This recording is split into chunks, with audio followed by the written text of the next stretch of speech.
Well, thank you very much to the organizers for the invitation. It's really a great pleasure to be here.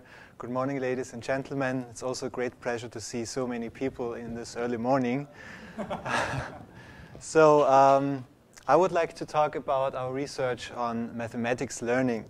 And in the current field of educational neuroscience, mathematics learning is probably one of the domains that has been paid most attention to. And in my view, this is also justified in light of the importance of mathematical learning or mathematics skills in life. For instance, mathematical competence is one component of human intelligence and thus highly predictive of educational and occupational achievement. Moreover, numeracy, like mathematical skills, is also important for making informed decisions in many areas of life because most of the decisions are based on numerical information. So one of the early findings in this research line is probably this one from 1957. So this figure depicts the state of the art from this time when neuroimaging and also functional neuroimaging was science fiction. And this map is entirely based on findings from patients with brain lesions and studies using electrical stimulation during surgery. And if you look more closely at this map, you can already find a brain region that is associated with one important aspect of mathematics learning, namely arithmetic. And as you can see, it's located here in the inferior parietal cortex. In fact, this brain region, the inferior parietal cortex and the surrounding regions are still regarded as the key areas that are responsible for mathematics learning and for numerical information processing. This figure comes from a more recent review paper, which is widely acknowledged by Stanislas Dehaene and colleagues. They proposed that 3 parietal areas are important in numerical information processing, 2 of which are important for this talk. First, in red, you can see the bilateral interparietal sulcus, which is regarded to be the core quantity system. So whenever numerical information, numerical magnitudes are processed, are manipulated, then this brain area comes into play. And second, the angular gyrus depicted in green here. This brain area has been associated with verbal processes and also presumably with the retrieval of verbally stored information from long-term memory, such as the multiplication table. This more fine-grained topography of brain regions for numerical information processing, of course, has been achieved through the use of functional neuroimaging, such as fMRI or also EEG. The critical question in educational neuroscience is often whether these new methods, these new neuroscientific methods, really provide incremental information over behavioral methods, or whether they only reveal at the neural level what is also apparent at the behavioral level. So in my talk, I would like to make the following claim. I would like to argue that neuroimaging methods open up a new analysis level that can yield incremental insights into the cognitive mechanisms of successful mathematics learning. So I would like to argue that the use of these methods really can provide additional information beyond behavioral data, also on the cognitive processes, and not only on the neural mechanisms. And to support this claim, I will present evidence from 3 research lines, from our research on arithmetic strategies, on mathematical competence in adults, and on bilingual mathematics learning. And afterwards, I will conclude my talk with a brief outlook on future directions in this research line. So I would like to start with arithmetic strategies. There is quite a lot of behavioral literature showing that children and adults use different strategies to solve arithmetic problems. And these strategies also often vary from a trial-to-trial basis. For instance, one problem like this one could be solved by retrieval from memory, so you don't have to calculate. Another problem could be solved by transforming so that it's easier to calculate. Adults also count, for instance, in steps of 6 to achieve this solution, or they use any other strategy to solve arithmetic problems. which strategy they use can to some extent be manipulated by the size of the problem. So for instance, it is argued that small problems like these ones are often solved by retrieval strategies, whereas large problems like these ones are often solved by other so-called procedural strategies that involve a kind of calculation procedure. This way of finding out which strategies people use is, of course, a bit indirect. More direct would be to simply ask the participants what strategy they apply in problem solving. So to ask them after solving this problem, which strategy did you apply? But these strategy self-reports have also been severely criticized in the literature. It has been argued that they are biased because of the strategy selection, or that people simply don't know what they are doing when solving arithmetic problems. So in our first study I'm going to present to you, we were wondering whether we can use neurophysiological data to kind of validate this behavioral method of strategy self-reports. So to see whether the information from these strategy self-reports can be used to predict the neurophysiological information. So in this study, adults were required to solve addition and subtraction problems. And after they solved that, they were required to indicate which strategy they used, retrieval, procedural, or another strategy. During problem solving, we recorded their EEG. And we selected EEG because it has a high temporal resolution and also allows to differentiate the different phases of problem solving, like the problem solving here from the strategy selection here. And we presented the participants with small problems and large problems, so we analyzed the data following this problem size approach on the one hand. And of course, we also had the information from the strategy report, so we could also analyze the data following the strategy approach. We recorded the EEG data and focused on oscillatory EEG patterns, so especially in the theta frequency band, because this frequency band has been associated with the retrieval of semantic information from long-term memory in several language studies. And since arithmetic facts are nothing else than semantic information that is stored in long-term memory, we also hypothesized that if this frequency band is associated with this function, then we should also find higher activity in this frequency band for small compared to large problems, and of course also retrieval compared to procedural problems. We recorded the EEG activity from 64 electrodes, as you can see here, and for the statistical analysis, we aggregated them over different topographical areas. In the following, you will see line charts like this. So on the x-axis, you can see the topographic area from anterior frontal to parieto occipital and temporal. And here you can see the amount of event-related synchronization, in fact, so increases in the activity of this frequency band. So in the first step, we analyzed how did small and large problems differ in brain activity in the theta band. And in fact, we found what we expected. We found that the small problems that were typically more often solved by fact retrieval were associated with higher theta activity than the large problems, especially in the left hemisphere and especially here in the parieto occipital cortex. Then we used the same data and analyzed the data following the strategy self-reports. So we compared small retrieval and procedural problems. And this was the finding here.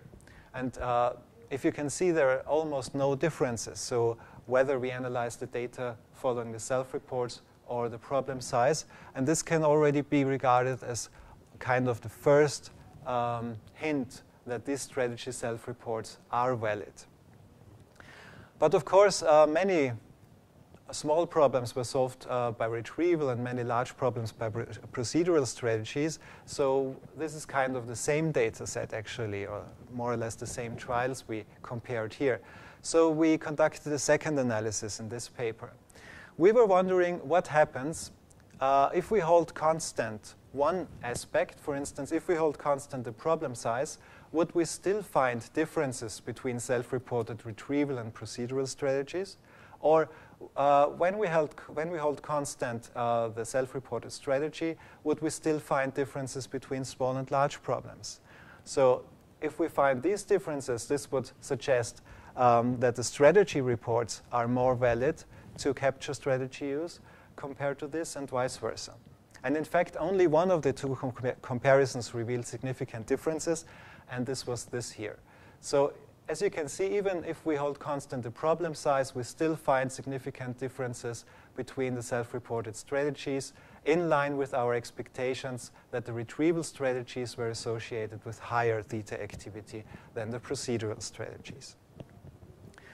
So to summarize this study, we found that different arithmetic strategies were associated with different brain activation patterns.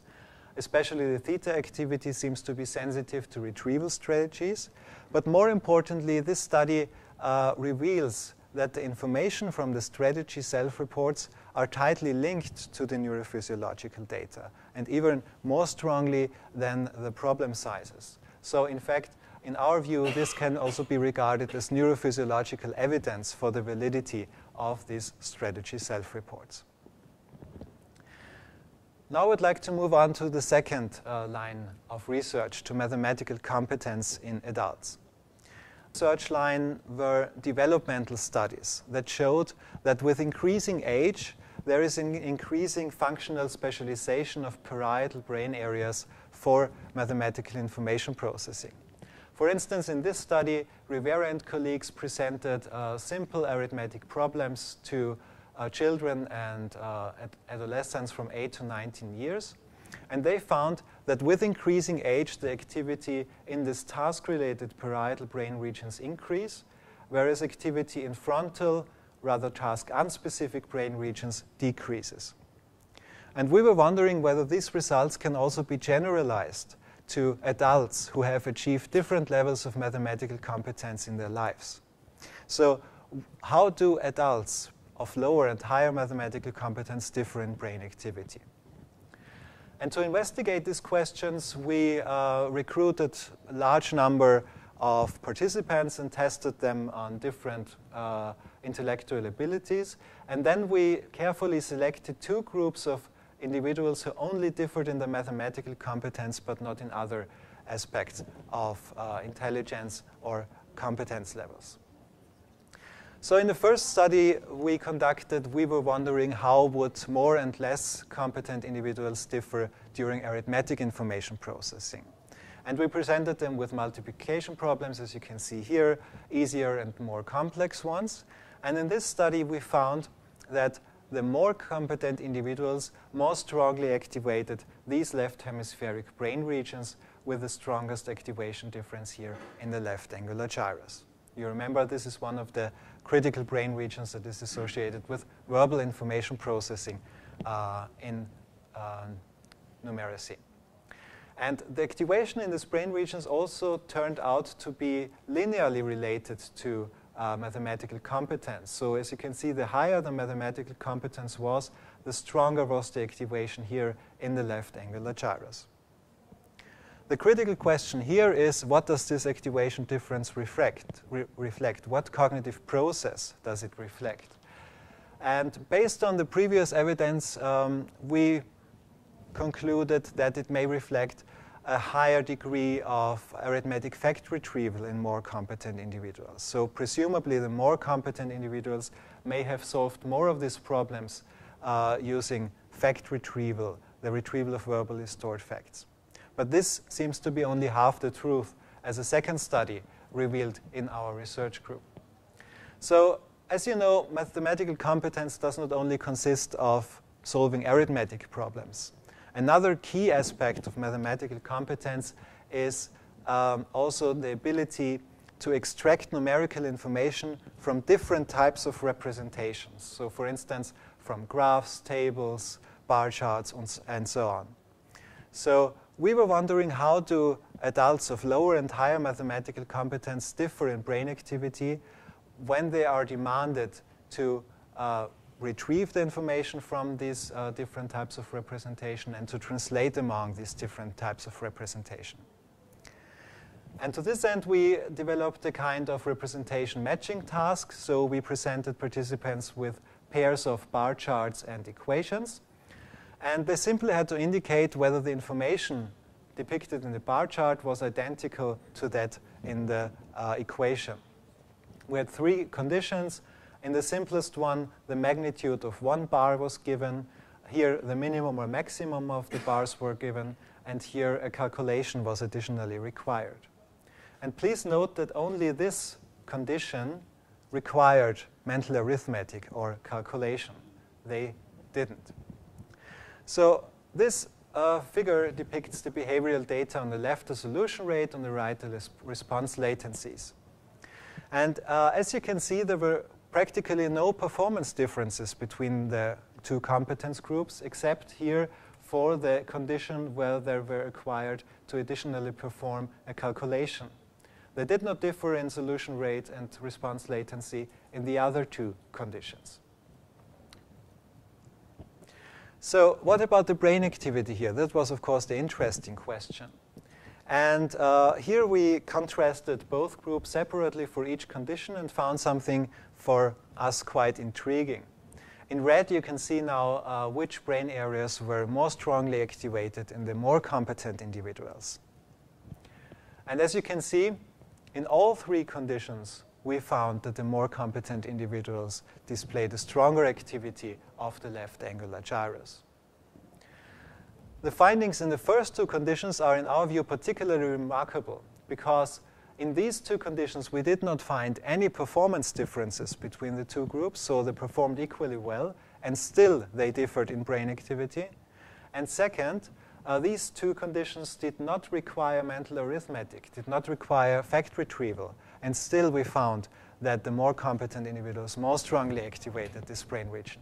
And this suggests that arithmetic fact retrieval is not the only function this brain region supports, and maybe differentially is involved in more and less competent individuals.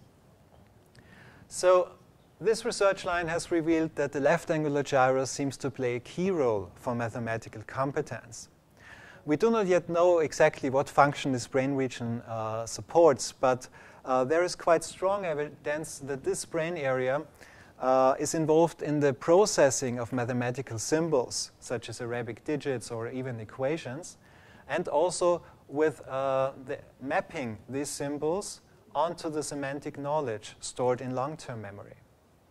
And currently we argue, or we hypothesize, that more competent individuals are more proficient in processing mathematical symbols and also in automatically activating the corresponding semantic knowledge. Now I'd like to come to the 3rd research line, bilingual mathematics learning. Practically all over the world, but meanwhile also in most European countries, immersion teaching or content and language integrated learning is offered in many schools. And immersion teaching just means that core subjects such as mathematics, physics, and so on are taught in a different language, in a foreign language, for instance, in English in a German-speaking country. The benefit of immersion teaching is, of course, that people acquire the foreign language without additional instruction time, so they learn it kind of by the way. But of course, there may also be cognitive costs of immersion teaching, costs that arise when the contents, the information that are acquired in one language are also stored in that language. And if people are required to access this knowledge from a different language or to apply it in a different language, they may perform worse. Just as an example, imagine that you speak English and Italian fluently, and if you learn arithmetic facts such as 18 times 3 equals 54 in English, and then are required to solve the same problem in Italian, you need to do a language switching, and this language switching is often accompanied by lower solution rates and especially longer response latencies. So it takes you longer to solve this problem in another language, even though you may be even equally proficient in speaking this language. An open question in this research field is where do the language switching costs come from? And there are two main hypotheses on this question. First, they may derive from the retrieval of this fact which is stored in memory and from the translation into the untrained language, or they may derive from additional numerical information processing in the untrained language. And these two main hypotheses or extreme hypotheses cannot or not easily be distinguished using behavioral methods alone, because the only thing you see are different reaction times and you don't know what happens during that period. But you can distinguish these hypotheses using neuroimaging methods, because if the first hypothesis is true, you should find stronger involvement of regions that are associated with language processing and arithmetic fact retrieval when language switching is required. And if the second is true, you should find stronger involvement of regions associated with numerical information processing, such as the intraparietal sulcus. So we tested these hypotheses in the following study. We required 29 bilingual students in Switzerland, which spoke Italian and German fluently, to undergo a 4-day training. And in these 4 days of training, they had to practice these multiplication and subtraction problems for 15 minutes per day. And it was only 10 multiplication and 10 subtraction problems. And you can easily imagine that after 4 days of training of 10 problems, 10 multiplication and 10 subtraction, participants were quite proficient in solving these problems. So they could really retrieve the answers from memory. Half of the sample did the training in Italian, and the other half did it in German. And afterwards, in the fMRI test session, the day after the training, we presented the problems to them in both languages. So we had two conditions, one requiring language switching and one not requiring language switching. So for instance, if they learned it in German, they were presented the problems in German and Italian. So in one condition, switching, and in the other condition, no switching. At the behavioral level, we found again that language switching was accompanied by costs. So as you can see here, we found lower solution rates in the switching condition and also longer response latencies in the switching condition. So in fact, this language switching was associated with costs. But critically, what happened at the neurophysiological level, at the brain level, when language switching was required? And this figure depicts the brain areas that were most strongly activated when language switching was required. The reverse contrast, no switching, greater switching, did not reveal any significant activation clusters. And let us have a closer look at these brain regions here. So first of all, and even most importantly in my view, is this brain area here. So we found higher activity in the interparietal sulcus. And as I told you before, this brain area has been associated with magnitude processing with calculation. So this is the core quantity region. We also found higher brain activity in the precentral gyrus and in the inferior and middle frontal gyrus. And as you can see here, these brain areas are also typically associated with calculation. Most importantly, most strongly activated in higher calculation demands or compared to control tasks. And finally, we found stronger activity here in the inferior temporal gyrus, especially the fusiform gyrus. And this brain area has been associated with the visual representation of mathematical symbols by Dehaene in his prominent triple code model. So taking these brain regions together, these findings suggest that during language switching, we apparently see additional quantity processing and also maybe additional use of visual representations. And these findings suggest that what happens during language switching is not only the retrieval from memory and the translation into the different language, but also additional numerical information processing. So this already brings me to the end of my talk and to the conclusions. So I presented evidence from 3 research lines to you. arithmetic strategies, mathematical competence, and bilingual mathematics learning. In arithmetic strategies, I presented some evidence that different strategies are associated with different brain activation patterns, and that they can also be distinguished using EEG, especially fact retrieval and calculation. And this finding is quite interesting because this means that at the group level you can distinguish strategies based on the neurophysiological data. The critical question here, or the interesting, promising question for future research is, to what extent can you also do that at the individual level, for instance, on each trial? Can you really use the information from one trial to be informed about which strategy the people use? So we are currently investigating that using brain-computer interface and also multivariate pattern analysis. But I think this kind of development of markers for strategy use is a quite promising future research area. Second, I presented some evidence to you that mathematical competence in adults is associated with activity in the left angular gyrus. And of course, the future challenge is to further explore the function of this brain region and also to investigate whether the function of this brain region can also be fostered in mathematics learning. And finally, I presented some evidence to you from bilingual mathematics learning, showing that, of course, only for arithmetic facts, these language switching costs may derive not only from language translation, but also from additional numerical information processing.